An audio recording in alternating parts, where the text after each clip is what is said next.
بسم الله الرحمن الرحيم. الحمد لله والصلاة والسلام على رسول الله، أما بعد. السلام عليكم ورحمة الله وبركاته.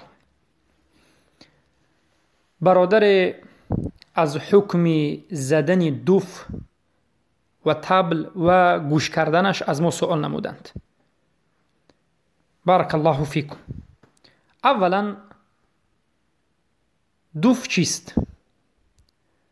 دوف این یک آلت موسیقی هست، یکی از اسبابهای موسیقی هست که ما به عرف عادت خود، به لغت خود این را دایره میگوییم.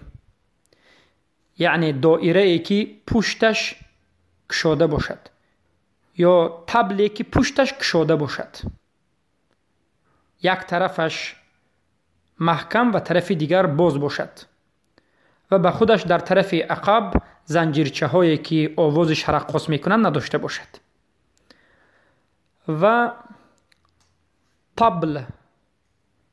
طبل این هم یک آلت موسیقی هست و این به مانند دوف یا چیلدرمه میگیم، یا که دایره ای که هر دوی طرفش محکم باشد، هم طرفی که اون طرف میزند و صدای دوف میبرارد دایره میزند و هم طرف عقبش هم محکم باشد.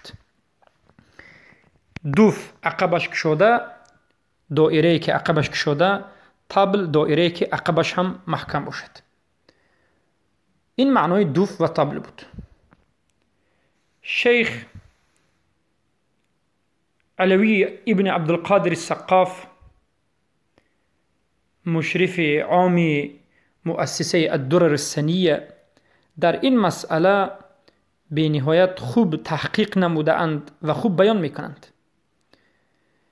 شیخ بیان میکنند و این سخن تمام علمای اهل سنت و الجماعت است و این به نص سنت است که میگویند اصلی تمام نمودهای معازف، آلتهای موسیقی، این تحریم است، حرام بودن است.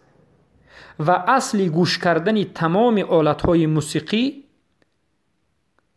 و استفاده بردن این آلتهای موسیقی هم برای مردها و هم برای زنها حرام است.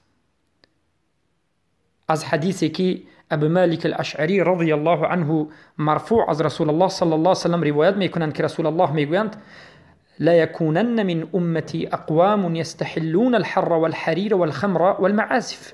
حتما در امتی من یک قوم های می آیند که در آخر الزمان زنا را حلال میکنند، چیزی حرام ها را حلال میکنند، زنا را و ابریشم و چیزهایی که از ابریشم شده است که برای مردها حرام است، و خمر و شراب را نامش را عوض میکنند و معازف و موسیقی و آلتهای موسیقی را حلال میکنند. که البته این حدیث را امام بخاری به تعلیق به صیغه جزم در صحیح بخاری ذکر کردند.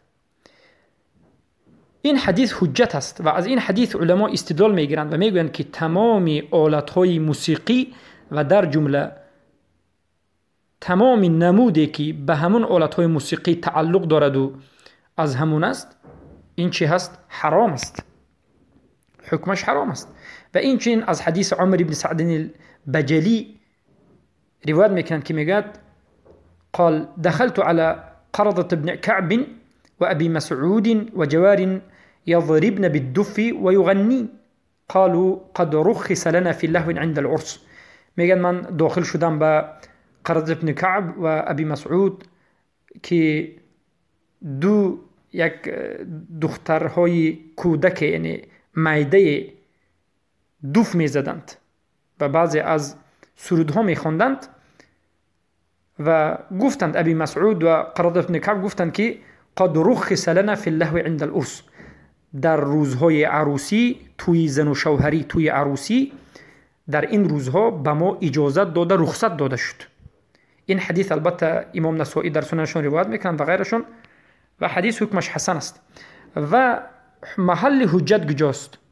محل حجت یا محل شاهد حجت از این روایت این است که در اینجا گفتند که به ما رخصت داده شد، یعنی اصل تمام آلتهای طرب و آلتهای موسیقی حرام است، اصلش تحریم است، اما از همین درونی همین آلت‌های موسیقی فقط دوف را، طبل رو هم نه، طبل هم حرام است.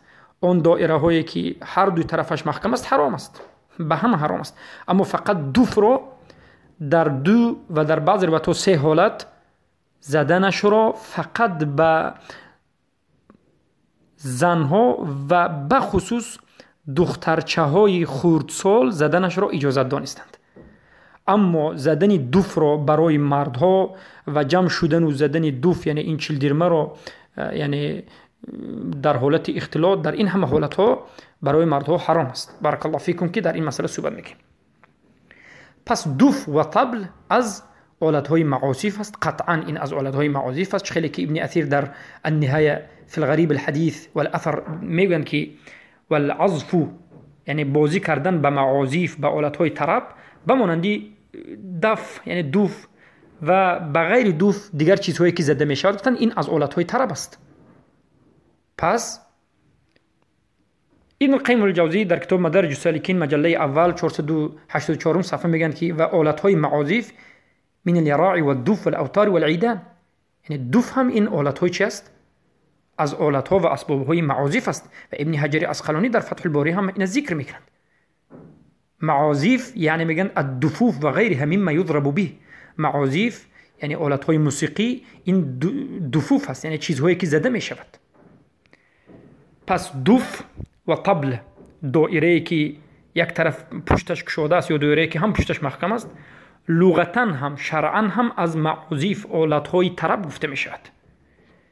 و تمام آلت های معازف، آلت های طرب، آلت های موسیقی به نص شریعت، به نص حدیث صحیحی که ما در اول از روایت امام بخاری بیان نمودیم، بارک الله فیکم، از حدیث ابی مالک الاشعری حرام است. حرام است، تمام آلت طرب حرام است. اما فرق در بین حرام بودن تمام آلت های طرب و جایز بودن دوف در چیست؟ فرق این است که تمام آلت ها حرام شد و از درون همون آلت های حرام، یعنی اون آلت های موسیقی که یعنی زده می شود، از درون این آلت های معازف حرام شده یک آلت را که فقط دوف هست، یعنی پشتش کشوده هست، خیلی که علما میگویند دایره که پشتش کشوده است و در پشتش زنجیرها ندارد، زدن این را فقط به زنها، خاص به زنها و به خصوص خاص به جویریه ها، یعنی دخترهای خردسال زدنش را در بین زنها جایز دانستند. بارک الله فیکم. پس این استثناء از حدیث ها بود، یعنی این رخصت معناش این است که استثناء، اصل چیز جایز نیست، اما از چیزهای ناجایز یک استثناء ذکر شده است. بارک الله فیکم. از رسول اکرم صلی الله علیه و سلم یگان حدیث روایت نشده است که رسول الله صلی الله علیه و سلم برای زدن دوف به مردها اجازه داده باشند، یا که به صحابگان گفته باشند که بزنید، یا که صحابگان در یک جا نشسته دوف زده باشند، یا که در نزد رسول الله صلی الله علیه و سلم یگان مرد کلانسال زده باشد، یا یگان زن کلانسال، یگان بزرگسال زده باشد. نه، تمام حدیث هایی که در این مسئله آمده است فقط زدن دخترهای کوچک، صغیره، میده و کوچکی که در نزد رسول اکرم، در نزد حضرت مادرمان عایشه رضی الله عنها دوف زده شده است و در اینجا رسول الله صلی الله علیه و سلم هم وجود داشتند، یا در نزد رسول الله صلی الله علیه و سلم دخترچه یعنی خردسال زده است. پس بارک الله فیکم، این دوف در اصل جایز نیست. حتی ابوبکر صدیق رضی الله عنه دوف را مزمار شیطان گفتند، دوف را به مزمور شیطان نامیدند. وقتی که به خانه مادرمان عایشه رضی الله عنها داخل شدند که در نزد مادرمان عایشه دو دخترچه خردسال دوف میزد، چلدرمه که عقبش یا که دایره که عقبش باز است میزد، حضرت ابوبکر صدیق گفتند چی است که در خانه رسول الله مزمور شیطان زده می شود؟ و رسول اکرم صلی الله علیه و سلم به این صفت داده ابوبکر صدیق یعنی انکار نکردن، اقرار کردن. پس این دلالت میکرد که اصل حرام است، اصل حرام است، اما فقط حدیث های آمده است که در 2 یا 3 حالت زدنی تنها دوف را جایز میداند، اما غیر از دوف دیگر آلت های موسیقی و طرب را استفاده بردنش را، حتی طبل را یعنی طبلکی که هر دوی طرفش محکم است زدنش را، گوش کردنش را هم برای زن و هم برای مرد حرام میداند. بارک الله فیکم. و تمام حدیث هایی که مطلقاً برای زدن دوف آمده است، مطلق در همه وقت آمده است، این حدیث ها ضعیف است. بمانند حدیثی که از مادرمون عایشه رضی الله عنها آمده است که میگن وضربوا علیه بالدوف، یعنی بر وی دوف زده شود، یا حدیث معاذ رضی الله عنه که آمده است دففوا علی راس صاحبکم. و این حدیث هایی که یعنی دلالت به عموم میکند، در همه وقت زدن دوف میکند، حدیث ها همه اش ضعیف است و بر این حدیث ها حجت قائم یعنی حجت گرفته نمیشد و محلی حجتی ندارد. پس این سخن های ما دلالت میکند که دوف مباح شده است، استثناء از اصلش تمام آلت های طرب موسیقی حرام بود و از این اصل فقط یک وقت در 2 حالت یا 3 حالت زدنی دوف به زنها، فقط به زنها و به دخترچای و به دخترهای خردسال، یا که به پسرچه ها باشد هم پسرهای خردسال زدنش جایز است. بارک الله فیکم. برای اینکه علما میگن بمانند شیخ الاسلام ابن تیمیه، ابن القیم الجوزی و غیر از این علمای کبار، علمای بزرگ اهل سنت و الجماعت میگن که تمام حدیث هایی که در این مسئله هست وقتی که نظر کردیم میبینیم که همه اش به زنها و به کودک ها، به خردسالان دخالت میکند و از 2 حالت بیرون نیست، یا در حالت عروسی، در حالت نکاحی که بین زن شوهر یعنی یک خانه دار شوی در همون شب زده میشد، یا که در روز عید. و در یک حالت دیگر، حالت سوم را ذکر نمودند که حالت است در آمدن یک غائب زده می شود. البته این میگن خصوصیت رسول اکرم صلی الله علیه و سلم بود و در مسئله غائب وقتی که از یک سفرش یک نفر می آید به اون زدن دوف، البته این درست نیست و حادثه که شده است این خاصی رسول اکرم صلی الله علیه و سلم بود. برای که بعد از وفات رسول اکرم صلی الله علیه و سلم چقدر صحابگان زندگی کردند، سفر میکردند، می آمدند، هیچ کسی به آمدن اونها از خانوادهشون، از زنشون، از فرزندانشون دوف نمیزد. پس قول قوی و صحیح این است که از آلت‌های موسیقی استفاده بردنش تنها در 2 حالت، عرس در روز شبی توی عروسی 2 نوجوانه و در 2 عید، عید فطر و عید اضحی زدنش ممکن است و همین رو هم فقط خردسالان باید زنند و یا زنها باید زنند. زدن زنها و زدن خردسالان و قرصک زدن و یک خرسندی کردن در این 2 وقت جایز است. اما برای مردها استفاده بردن دوف یعنی تبلک، البته تبلک به اتفاق گفتیم هم به زنها به هم به خرد و هم به مرد حرام است، اما دوف یعنی دایره هایی که پشتش کشیده است به مردها جایز نیست، حرام است، زدنش جایز نیست، حرام است. به کبار السن یعنی انسان هایی که کلان سالند، اما به کودک هایی که دخترچه و پسرچه باشد جایز است. اما اگر مردها در روز عروسی کسی یا که در روز عید یا در روز بگیم عید اضحی یا عید فطر از زدن زنها صدای دوف را بشنوند، جایز است و باکی ندارد. چه که در روز عید و در روز عرس، روز عروسی زده می شد و رسول اکرم صلی الله علیه و سلم و صحابگان می شنیدند. پس شنیدنش برای مردان در حالتی که خردسالان زنند دوف را یا که زنها بزند و همین هم در 2 وقت، در روز عروسی یا که در روزی گفتیم عید جایز است، اما در دیگر روزها البته جایز نیست. خیلی که رسول اکرم صلی الله علیه و سلم خودشان به یکی از دخترچه های سیاهی که майда буду гуфт эй расулаллоҳ шумо аз сафар омадед аз ғоиб будед аз ғиёб кардани дарозмуддате омадед ва ман назр кардам ки дуф бизанам. пайғамбар саллаллоҳу алайҳи ва саллам гуфтанд агар назр карда бошӣ бизан ва илла фала, агар назр накарда бошӣ назан. яъне расули акрам саллаллоҳу алайҳи ва саллам дар ғайри ин ҳолат ҳатто хурдсолро ҳам манъ мекарданд. пас ҳадисе ки барои мубоҳ буданаш ба зарби дуф, яъне зарби задани дуф مباح بودنش در عرس میکند، این حدیث ربیع بنت معوذ هست که رضی الله عنها میگوید که رسول اکرم صلی الله علیه و سلم به نزد من داخل شد روزی که من به شوهر برآمدم و نشست خیلی که می نشینید و دو یعنی دخترچه خردسال دوف میزدند. این رسول الله صلی الله علیه و سلم در آمدند در روز عرس شوهر کردن یک دختر به نزدش در آمدند، دعا کردند و در همونجا بودند که دو خردسال دختره که چی میزد؟ دوف میزد. بارک الله فیکم. و این روایت امام بخاری است.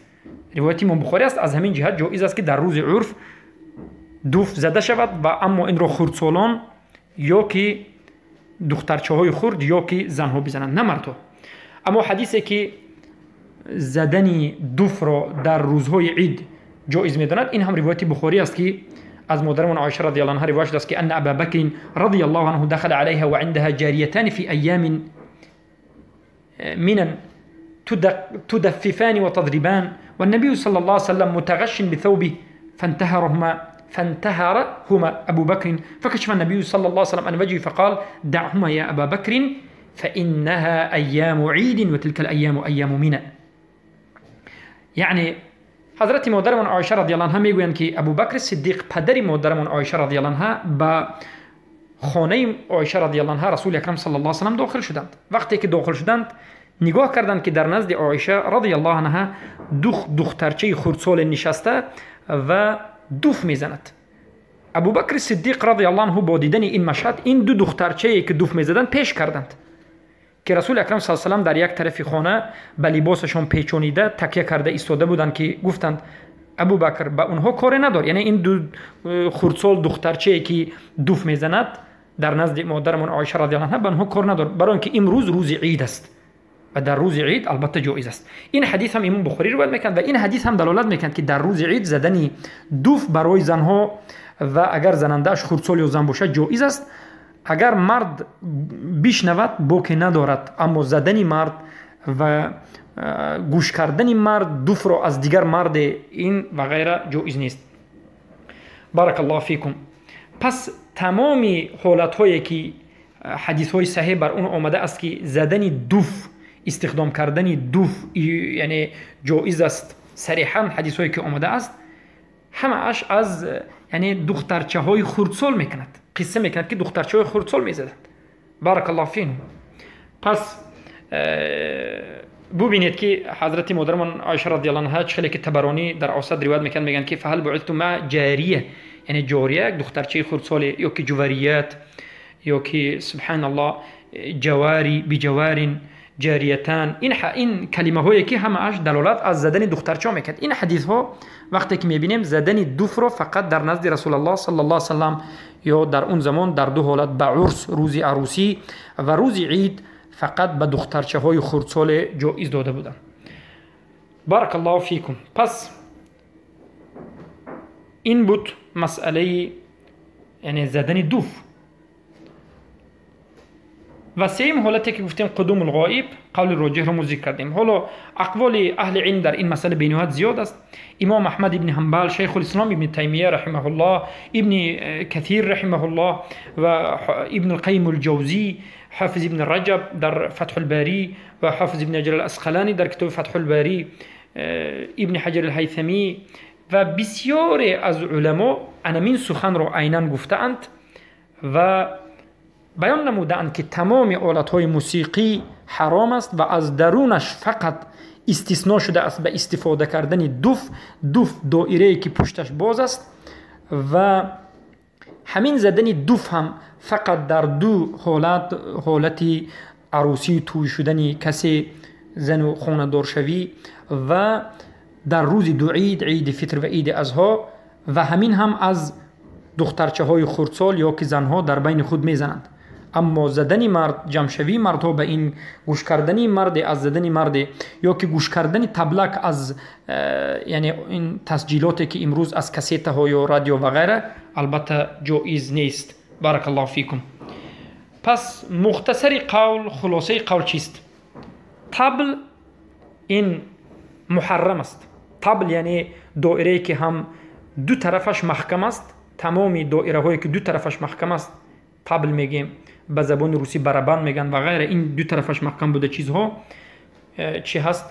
حرام است در همه حال، به همه، هم به خردسال، هم به کلانسال، هم به زن و هم به مرد، هم در توی و در عید و غیره نباشد، برای اینکه اصلش این حرام است. به این استثناء آمده است. حالت دوم دوف از معازف است. ما باید اقرار بکنیم که زدن دوف از معازف است، از همون آلت‌های طربی که حرام است، محرم است بر مردها. زدن دوف برای مردها حرام است در همه حالت و در همه مناسبت. برای مردها زدن دوف حرام است. سوم باید بدانیم که زدن دوف رخصت داده شده است فقط به زنها، در بین زنها. زدن زنها در بین مردها نیست. اعوذ بالله من ذلك. زدن زنها در بین زنها و بخصوص خاصه برای خردسالان و در روز عید و در روز دو عیدی که فطر سوزا است از هاست و در روز عروسی. چهارم این که شنیدن مردها از خردسالان وقتی که دوف میزنن شنیدن مردها مباح است، اما فقط در دو حالت، در حالت عروسی و در حالت عید. در غیر این حالت حرام است. اما زدن دوف در غیر این دو مناسبت، یعنی در غیر عید فطر و اضحی و در غیر عید عروسی یا که عروسی زن و شوهری، کسی در غیر این حالت ها زدن استفاده بردن دوف البته جایز نیست. بمانند آمدن غائب یا که در حالت ختنه کردن و عقیقه یا که در حالت شفا یافتن کسلی یا که در حالت از جامعه تخرج کردن و یک حاصل شدن درجه علمی یا که در حالت منصبداری یا که یک بایگری پول دار شدن، در این همه حالت ها زدن دوف جایز نیست، چرا که زدنش به نص صحیح که حدیث سید الله میکرد فقط در این دو حالت عید و عروسی آمده است. و حالت سوم که علما اختلاف کردن حالت قدوم غائب است که ما گفتیم یگان نفر از صحابه در وقت آمدنشان از غائب از اهل عالی اونها کسی نزد. این دلالت می‌کرد که نزدنش افضل است و بهتر است. و شنیدن دوف از کسیته ها، از اشریطه و غیره جایز نیست. اما اگر در حقیقت دانید که دوف زده می شود در روز مناسبت، میگن در روز عروسی یا که در روز عید، گوش کنید باقی ندارد. با همین این مسئله رو به پایان میرسونیم. والله اعلم.